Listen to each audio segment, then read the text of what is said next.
Good morning. This is the 10 Point, your daily guided tour of the best coverage in the Wall Street Journal. I'm your host, and today is Monday, August 3rd, 2026.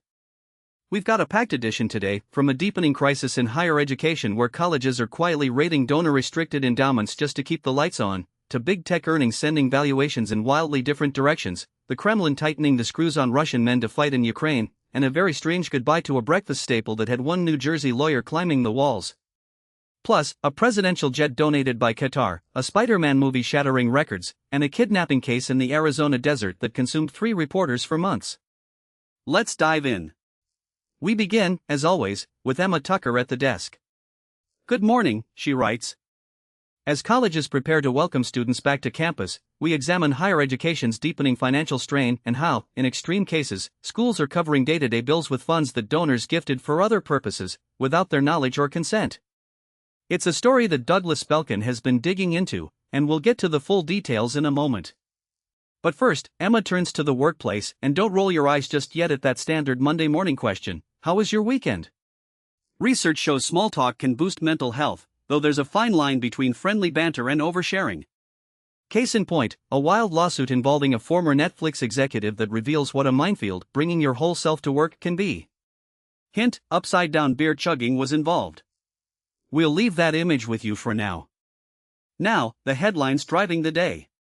After days of threatening a new offensive against Iran, President Trump is pivoting back to diplomacy as a military victory remains elusive.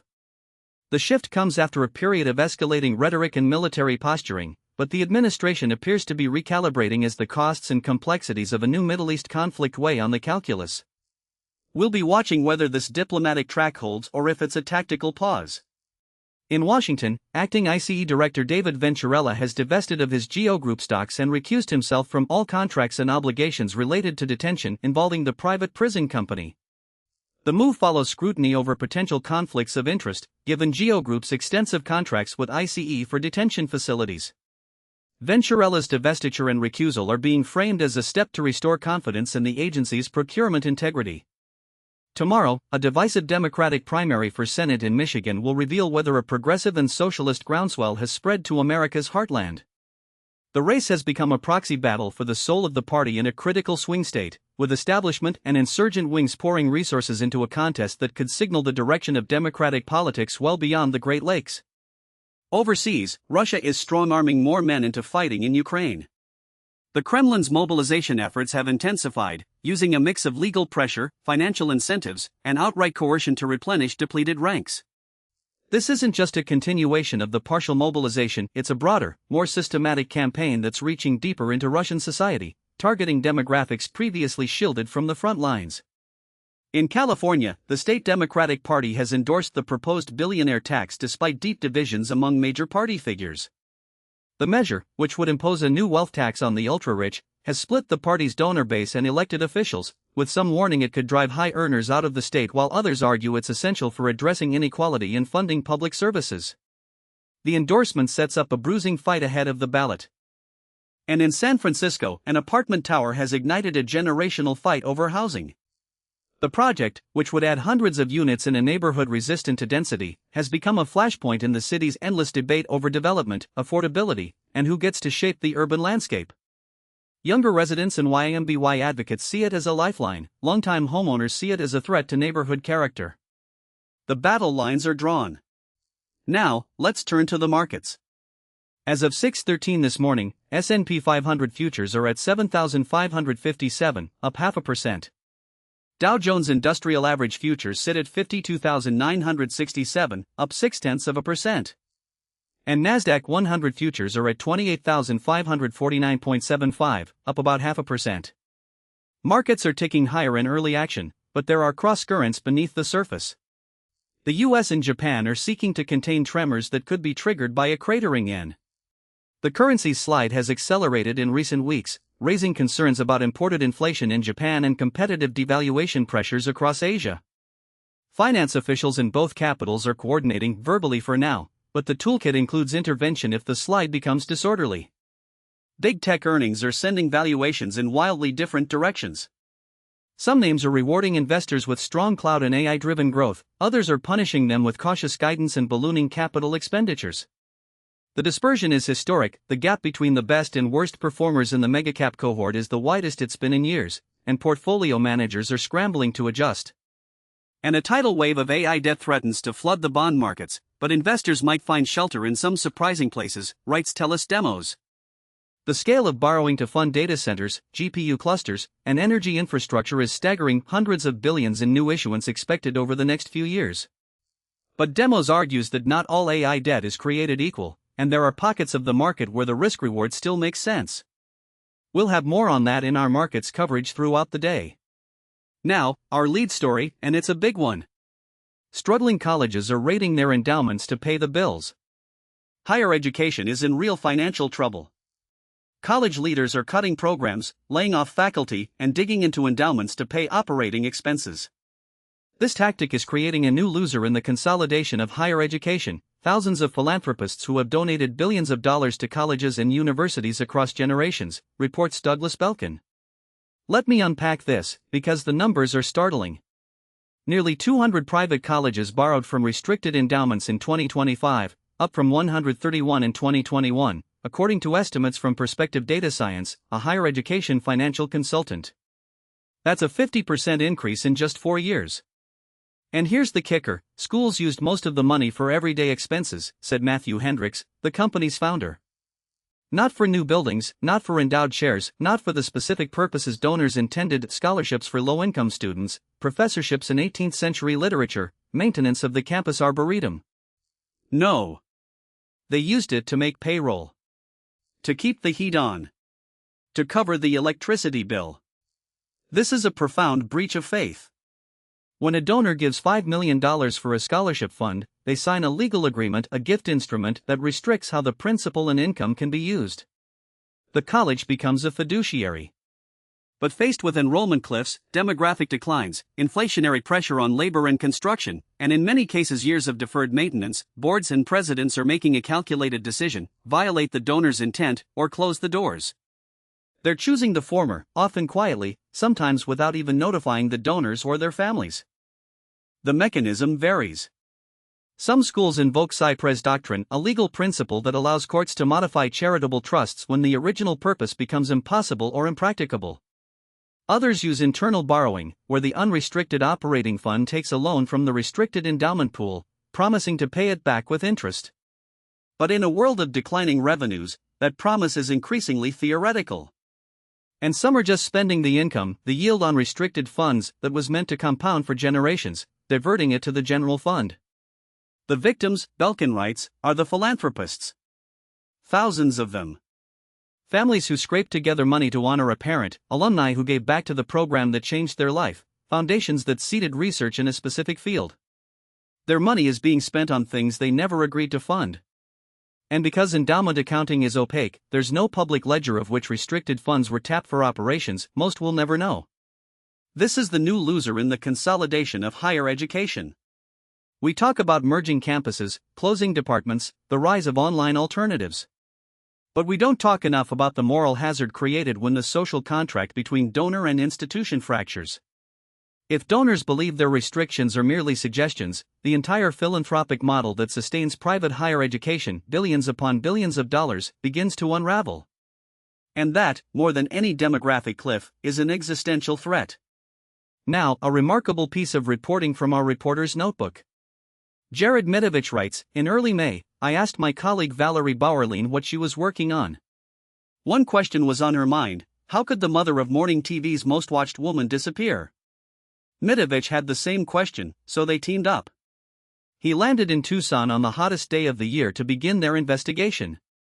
Hiking through Sabino Canyon beneath towering saguaro cactuses, the empty trails felt vast and lonely. It was here in the Arizona desert that searchers had come up empty-handed in Nancy Guthrie's kidnapping case. Nancy Guthrie, mother of a household name morning anchor, was abducted from her adobe brick ranch on February 1st. The case gripped the nation, then faded as leads evaporated. Mitovich, Bauerlein, and Hannah Critchfield spent 3 months peeling back every layer. They immersed themselves in Nancy's world: the Safeway where she bought groceries, the ranch where she was taken, the canyon where searchers found nothing. They interviewed current and former county and federal officials, people close to the investigation. They filed public records requests, scrubbed police radio traffic, tracked flight data for the FBI and Pima County Sheriff's Department, reviewed hours of live-streamed footage from the scene. What they found was a trail of bad brakes and tragic missteps. Authorities had no breaks in the case. Live streamers poked at it, passing on rumors and speculation, compounding the family's pain. Midovich left Arizona with a notebook filled with more questions than answers. But the reporting they produced, 5 key takeaways, available now, is a masterclass in investigative journalism, patient, rigorous, unwilling to accept the official narrative or the internet's conspiracy theories. It's a reminder that some stories don't break in days. They break in months, through shoe leather and persistence. Switching gears, quite literally, to the skies. The newest jet in the Air Force One fleet, one donated by the Qatari government, underwent a rapid $400 million retrofit to fly by July 4, America's 250th birthday.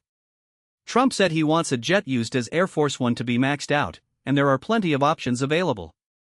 The plane can be modified to refuel midair or withstand a nuclear blast. Laser beams that destroy missiles can be added.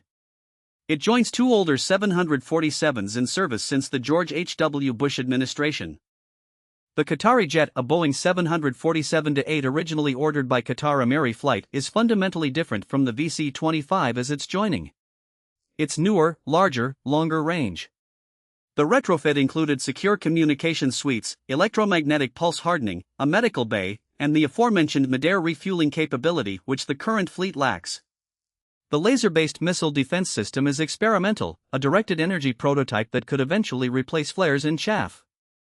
The $400 million price tag and the July 4 deadline, just months from decision to delivery, raised eyebrows in acquisition circles. But the administration argued the existing fleet's age and maintenance costs justified the urgency.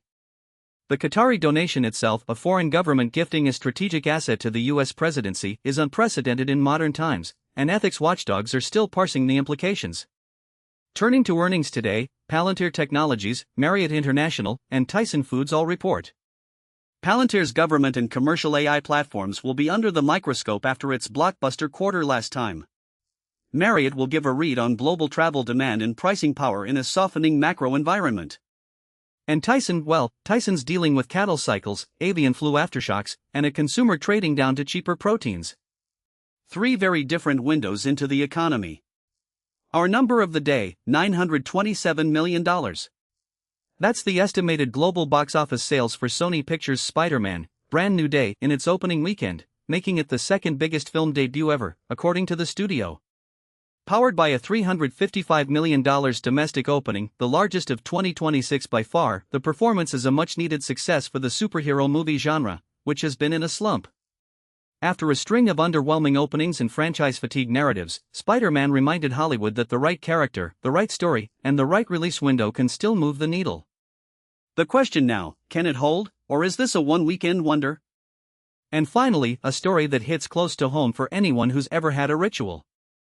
Americans lose their main reason to get out of bed, Dannon coffee yogurt.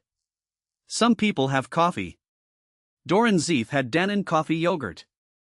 For nearly 40 years, the New Jersey lawyer started his day with it. It's what I got out of bed for, he says. Since Dannon discontinued the flavor, known to its most loyal fans as DCY, the withdrawal has been severe. Devoted fans are clearing supermarket shelves and swapping tips on a Facebook fan page to hunt down remaining cups of the magical mixture. It sounds trivial, but it's not. It's about the small constants that structure a life. A flavor of yogurt. A morning routine. The taste that signals the day has begun. When a corporation decides a SKU doesn't pencil out, when the volume drops below some threshold in a spreadsheet in White Plains, they don't see the 40-year relationship. They don't see the lawyer in New Jersey who built his morning around that cup. They see a line item. And the fans? They're left scouring eBay for expired cups, hoarding what's left, mourning a loss that no one else understands. It's a small thing. It's also everything. Beyond the newsroom, in opinion, Medicare for All makes a political comeback among Democrats, but it isn't what they say it is. The piece argues that the current iteration of the proposal obscures critical details about financing, transition, and the role of private insurance, and that the political rhetoric has outpaced the policy substance. And on Wall Street Journal by Side, the best financial advisors can help you prepare for retirement, manage your investments, and reach your long-term money goals. A guide to finding one who's actually a fiduciary, not just a salesperson in a suit. That's your briefing for this Monday, August 3rd, 2026. The 10-point is curated and edited by Morgan Smith and Gary Mitchell in collaboration with editor-in-chief Emma Tucker. If you're not subscribed, you can sign up at WSJ.com. For tips, feedback, or to tell us about your own discontinued product grief, you know where to find us. I'll be back tomorrow with the next edition. Until then, stay informed, stay curious, and maybe check the yogurt aisle while you still can. Have a good day.